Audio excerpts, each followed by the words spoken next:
బియ్యం శుభ్రం కడుక్కొని పొయ్యి మీద పెట్టుకున్నాం. దీన్ని కాసేపు ఇలా మగ్గనిద్దాం.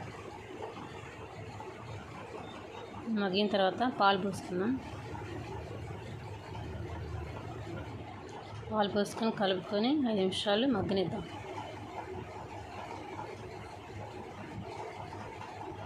మగ్గిన తర్వాత బెల్లం వేసుకుందాం. బెల్లం వేసుకొని కలుపుకొని దీన్ని కూడా 5 నిమిషాలు మగ్గనిద్దాం.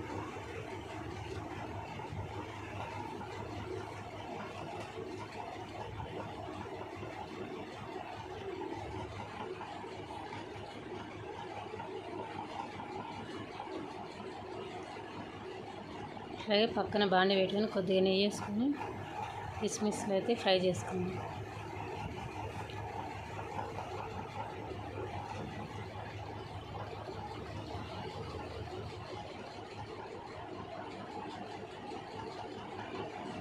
ఫ్రై చేసుకున్న తర్వాత ప్లేట్లో తీసుకున్నాం. అలాగే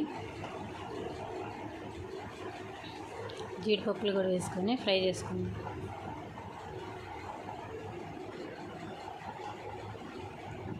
ఇవి కూడా ఫ్రై అయినాక పక్కన పెట్టుకుందాం.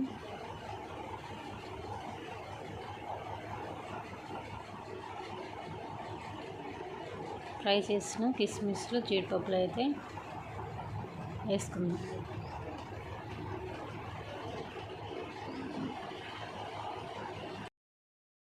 పాయసం అయితే రెడీ అయింది. స్టవ్ కట్టేద్దాం.